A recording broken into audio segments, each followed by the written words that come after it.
Kayo pala sir ay dating, member nitong Pathfinder. Opo. Ano ba sir yung ano, yung ibig sabihin ng Pathfinder and kumusta po yung naging experience ninyo dito, Sir, Emil?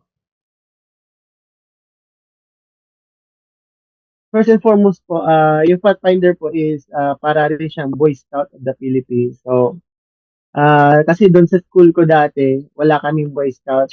Kasi nag-school ako na elementary ko sa Seventh-day Adventist School. So, meron kami doon. Pag grade 1 hanggang grade 3, meron kami tinatawag na, if tama yung pakakaalala ko, adventurer. And then, pag na grade 4 and grade 5 to grade 6 ka na, meron yung tatawagin ka ng Pathfinder. Yun yung para din siyang Boy Scout, tinitraining yung mga, siyempre yung mga ano natin, yung survival skills, may mga patches din na pinapanalo na, or ina-earn mo, kailangan mo earn. And most especially, mo, dire-develop din ito yung sa religious part sa religious part ng sarili mo. So, not only on survival skills, but also in your religious part. So, ganun yun. Wala naman, konti lang naman yung pinagkaiba nila sa Boy Scout. Para halos parehas din yung uniform, di ba? Kaya nung yung sinend ko sa inyo. Um, dun lang sa, ano lang, dun lang sa, parang sa development ng characteristics mo, more holistic yung Pathfinder. Kasi spiritual, yung physical, mental, mas sa tingin ko mas na-develop doon yung skills ko na eventually nadala ko hanggang ngayon dito sa career na tinatahak ko. Yun lang po, Lolo. Alright, yun, very well said, Sir Emil or Coach Emil. So eto, Coach, ano yung mga siguro mga natutuhan natin? Ano yung mga experience natin na memorable nang tayo ay mag-join dito sa Pathfinder? Ano yung mga learning na na-gain natin na sir na talagang na-adapt natin ngayon sa atin pong tinatahak na journey, Coach Emil? Yung ano, syempre first and foremost yung experience, yung literally experience mo na yung National Jamboree ay grade 6 ata ako na ginanap sa Nagabview Adventist College kung alam mo po yung Bumbok. Kasi yung school namin is multi-grade eh. Tapos yung platoon namin, nung nag-march na, parang kami lang yung konti kasi anim lang kaming gagraduate ng grade 6 eh. So yung platoon namin, from core commander hanggang sa member, 6 lang kami. So basically yung ibang from Davao, from ibang region, ang kadami nila. So yun namang na-gain ko na sa tingin ko na dala ko hanggang ngayon is yung, syempre yung sa mga challenge, yung mga badge na papanalunan mo, syempre kailangan may mga times na parang mahirap gawin, mahirap gawin, especially yung tatawid. Syempre bata pa kami nung tatawid kami dun sa Monkey Bridge, tapos gagawa kayo ng apoy, magsasaing kayo sa bamboo. So parang may mga times din na mahirap, pero syempre yung resiliency dapat pinapagana natin. So sa tingin ko nadala ko yun hanggang ngayon kasi saan kahit ano man na laban, especially sa basketball, wala kahit underdog kami yung team ko, palagi ko pinapaalala sila sa kanila na kailangan maging resilient tayo. Labanan natin, pakita natin yung skills natin. Yun lang po, Bumboke. Alright, eto pa mga karagdagang tanong ko pa, Coach Emil, ano po, dito sa pagsali natin sa Pathfinder or ilang taon tayo attorney naging member ng Pathfinder, Sir Emil or Coach Emil? Um, 4 years. So, grade 4, grade 5, and grade 6. 4 years po ako naging member ng, ah, ay, yeah, 3 years po, 3 years ako naging member ng Pathfinder. So, nagsimula ako as adventurer. Yun nga sinasabi ko yung pag sa low grade, ang tawag sa mga bago sila maging Pathfinder is adventurer. So, almost 4 years ako naging member na yung program na yun. simula sa adventurer hanggang sa maging pathfinder. 4 years po ako. Alright, opo, opo. So ito sir, mga karagdagan pang katanungan ano, bago ko ilipat kay Bombo Remy yung ano, yung spotlight. Anyway, Coach Emil, sa loob ng 4 na taon na kayo ay naging Pathfinder, member, ano naman Coach Emil yung ano, yung parang, pinakamahirap na na-experience natin dito? Ano yung mga challenge natin na na-experience dito? Pero na-overcome naman natin eventually, Coach Emil. Um, yung ano kasi, yung challenge kasi, yung pinakamahirap kasi literal na mahirap yung nag-jamboree kami. Kasi, like I said, like the other platoons, kasi meron, sa Pathfinder kasi parang may platoon eh, parang military pa rin eh, may ganon. So, kasi yung ibang platoon, simula sa ano, ang dami-dami nila. So, marami sila nagtutulungan. So, yung National Jamboree talaga, ano lang kami, 6 lang kami. So, pag may mga event na grouping, medyo nabibihay na left behind kami yung grupo namin kasi nga konti yung members. Pero yun na nga, like I said, yung kahit konti kami, kahit konti kami, nakita pa rin namin na deserve namin yung spot, yung slot na makasama sa National Jamboree na mga Pathfinder po. So yun lang po, Bombo Care. Alright, yun. So, ibigay ko naman, Coach Emil, sa aking kasama ngayon, kay Bombo Remy, yung opportunity para makapagtanong sa inyo. O, sige, Bombo Remy, Alright, so good morning, Coach Emil, Bombo Remy Dominguez, and may mga katanungan lamang po ako regarding ho dito sa ating pong pag-uusap. As have you said po kanina, ano, na talagang kumbaga mula nung naging miyembro ka hanggang sa ngayon, and syempre as a professional, nadala mo kung ano yung mga natutuhan nyo po doon sa pagiging pathfinder. So ano po yung ating pong maibabahagi naman doon po sa mga nagdanais, lalong-lalo na ah, ilang taon yung dapat po na maging miyembro po niyan, and may age bracket po ba na kung saan na tinatawag po tayo? Um, so, to be clear po, kasi yung Pathfinder po is program ng Adventist school. So, Seventh-day Adventist school. So, I think, uh, it's the same with the Boy Scout, the Pathfinders, kahit anong programa yung salihan natin, as long as pag sumali tayo, um, yung gusto talaga natin na may matutunan tayo, kahit nasa public school ka man or nasa private school, nasa seventh day school ka man. So, sa tingin ko, yung edad, kung kailan tayo uh, pwedeng sumali sa mga gantong event, siguro yung mga time na yung mga parents din natin, yung makakasabi niyan.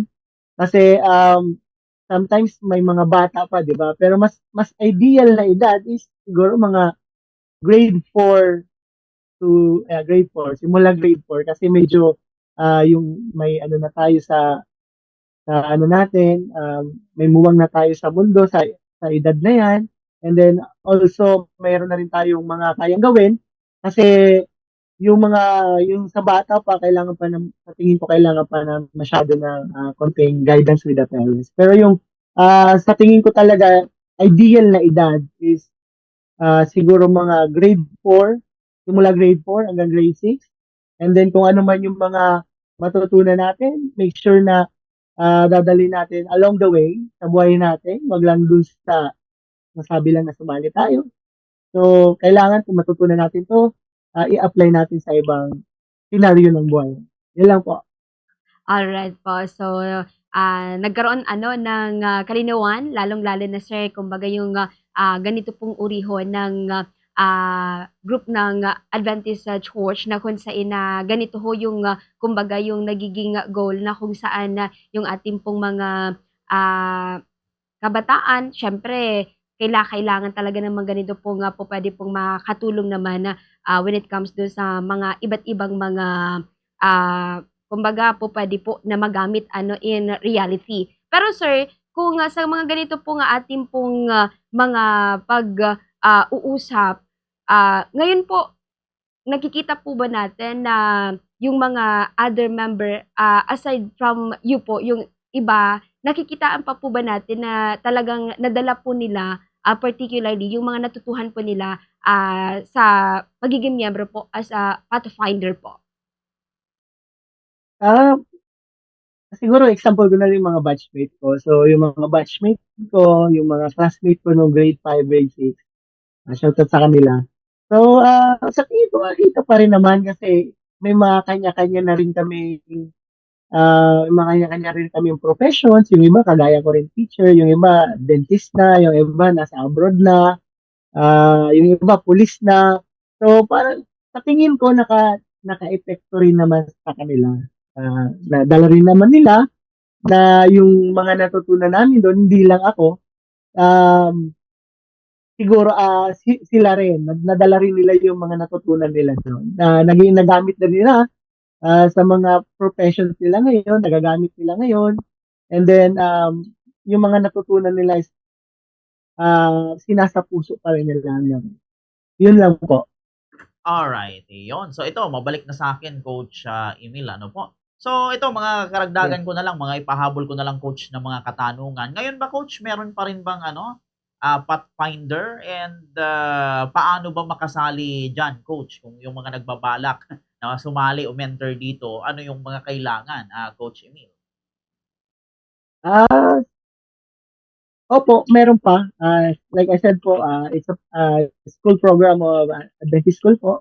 So, Seventh-day Adventist school. So, kung gusto niyo po sumali, sa tingin ko, kailangan natin mag-enroll sa isang Adventist school. Kasi, yun po yung ano nila, yung parang nasa program na, nasa curriculum nila yung Pathfinder po.